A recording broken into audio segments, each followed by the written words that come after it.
আসসালামু আলাইকুম ভিউয়ার্স, কেমন আছেন সবাই? আশা করছি সবাই ভালো আছেন। আমি আলহামদুলিল্লাহ ভালো আছি। তো নতুন আরেকটি ব্লগ নিয়ে চলে আসলাম আপনাদের মাঝে।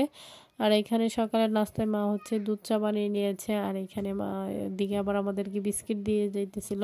যেহেতু বলতেছিলাম যে বিস্কিট দিয়েই খাবো আরকি। তো মা ১ম এ জিজ্ঞেস করে নিয়েছিল যে আমরা পাউরুটি দিয়ে খাবো নাকি বিস্কিট দিয়ে খাবো। তো পরে হচ্ছে বলে দিয়েছি যে বিস্কিট দিয়েই খাবো। তো আমি এখানে বিস্কিট দিয়ে হচ্ছে চাটা খাইতেছিলাম। তো মেয়ে আবার বলতেছিল তার জন্য হচ্ছে পাউরুটি আরকি ডিম দিয়ে ভেজে দেই। তো সেভাবেই মা হচ্ছে ভেজে দিয়েছিল। সে আর খায়নি। পরে হচ্ছে আমি নিজেই খেয়েছি আরকি। সে আবার এখান থেকে আবার নিয়ে বিস্কিটগুলো নিয়ে চলে গিয়েছে তার আন্টি খেয়েছে কিনা সেটা দেখার জন্য। যাই হোক সে এরকমটাই করে আরকি। আর আমার বয়স শুনে অবশ্যই বুঝতেই পারতেছেন ঠান্ডায় অবস্থা খারাপ। সেই সাথে গলা ব্যথাও আছে। তো এদিকে মা যেহেতু আজকের ওয়েদার খুবই ভালো তো সেজন্যই আরকি বাবার রুমের আরকি যে জাজিমটা সেটা তাছাড়া তোশক এগুলি আরকি ছাদে শুকোতে দিয়েছে। সেই সাথে অনেকগুলো বালিশও কিন্তু দিয়ে দিয়েছে আরকি। তো রোদের তাপমাত্রাটা বেশি দেখেই আরকি ছাদে এগুলো দিয়ে দিল। যেহেতু আর কিছুদিন পর কিন্তু আরো মানে কুয়াশা পড়বে, শীতও বেশি পড়বে। তো তখন কিন্তু এমন রোদটা আর থাকবে না। তো সেজন্যই আরকি মা হচ্ছে আরকি এগুলো আরকি রোদে দিয়ে দিয়েছে। আর এই বেগুন গাছে মাশাআল্লাহ ভালোই আরো ফুল এসেছে। যেহেতু বেগুন তো অবশ্যই ধরবে। আর এদিকে ছাদ ভর্তি করে বাচ্চাদের কাপড় থেকে শুরু করে বড় ছোট মানে সবার কাপড়ই আরকি। তো পুরো ছাদ ভর্তি করে আরকি কাপড় নেড়ে দেওয়া হয়েছে। যেদিকেই তাকাইতেছিলাম সেদিকেই শুধু কাপড় আর কাপড়। আর বাচ্চাদের কথা কি বলবো, ছেলে আজকে ২ রাত পর্যন্ত একদমই ঘুমাচ্ছে না।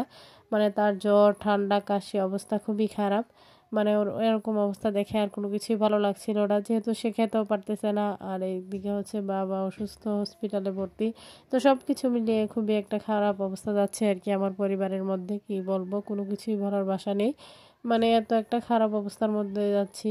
একদিকে মেয়ে অসুস্থ আর একদিকে ছেলে। আর সারাটা রাত সে কান্নাকাটি করেই আরকি পার করেছে।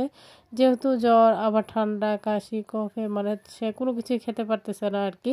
আর এমনিতেও সে অল্প রোগ একটু দেখা দিলেই মানে সে একদমই নরম হয়ে যায়। যেহেতু খাবার-দাবার তেমন একটা খেতে পারে না। তো সেজন্যই আরকি কোনো কিছুই ভালো লাগছিল না। আর বাবা যেহেতু বাড়িতে নেই, মানে একজন ব্যক্তি যদি বাড়িতে না থাকে রুমটা মানে ঘরটা মনে হয় আরকি একদম যেন আরকি কি যেন নাই, কি যেন নাই এরকমটাই আরকি লাগতেছিল। যাই হোক সবকিছু মিলিয়ে ভালো লাগছিল না। বাবা-মা যেই হোক যেকোনো একদিন যদি মিসিং থাকে ভালো লাগে না আরকি। তো মা হচ্ছে তার ভর্তি করে তো কাপড় দিয়েছে। তারপর হচ্ছে এদিকে ওয়ালের মধ্যে হচ্ছে দিয়ে দিয়েছে আরকি। দেওয়ালের মধ্যে না দিলে হচ্ছে কাপড়গুলো আর দেওয়ার মতো জায়গা ছিল না। তো সেজন্যই আরকি। তো যাই হোক আমি ছাদে কিছুক্ষণ থাকলাম। তো যেহেতু রোদটা ভালোই লাগতেছিল আর শীতকালে কিন্তু রোদটা গায়ে লাগলে ভালোই লাগে। আর এদিকে দেখতেছিলাম যে শসাগুলো কতটা বড় হয়েছে আরকি। সেটাই হচ্ছে দেখতে আসলাম। তো যাই হোক ভালোই বড় হয়েছে মাশাআল্লাহ। তো কিছুদিন আর ২-১ দিন গেলেই হচ্ছে নেওয়া যাবে আরকি। তো বাবা তো এখন হসপিটালে আছে। তো আগামীকাল বলা যাবে আরকি রিলিজ কবে দেয়। তো যতদিন মানে ডাক্তারের পরামর্শে আরকি যতদিন থাকা ভালো ততদিন আরকি রেখে তারপরে নিয়ে আসবেন। তো এদিকে আমি যেহেতু ছাদে আসছি তো সেজন্য বালিশগুলো আবার উল্টিয়ে দিয়ে দিতেছিলাম আরকি। সেগুলো উল্টিয়ে চলে আসছি। এদিকে আবার অনেকগুলো মুরগি নিয়ে আসছিল আরকি ব্যাগ ভর্তি করে।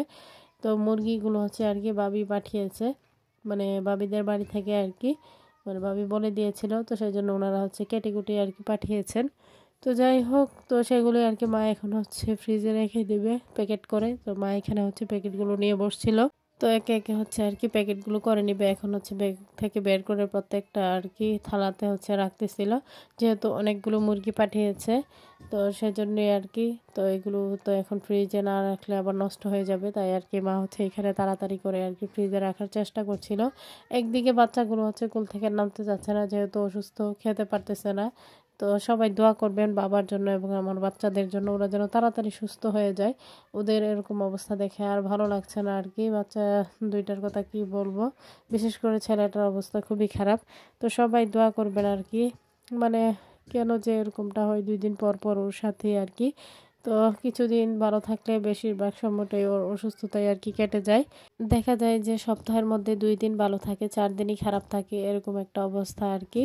তো কেন এরকমটা হয় আর বুঝি না। তো কেন ওর সাথেই বা এরকমটা হয়। তো সবই আল্লাহ তাআলার ইচ্ছে বা খুশি। তো যাই হোক কিছুই করার নেই। তো সবার কাছে আমার ছোট্ট একটি রিকোয়েস্ট, কেউ স্কিপ করবেন না, পুরো ভিডিওটি দেখে নিবেন। ভিডিওর কোনো অংশ দেখে যদি আপনাদের ভালো লেগে থাকে লাইক, কমেন্ট, শেয়ার করে দিবেন। আমার ছোট্ট চ্যানেলটিকে সাবস্ক্রাইব করে বেল আইকনটি বাজিয়ে দিবেন। যারা আমার ফেসবুক পেজ থেকে দেখবেন তারা অবশ্যই পেজটাকে ফলো দিয়ে পাশে থাকবেন।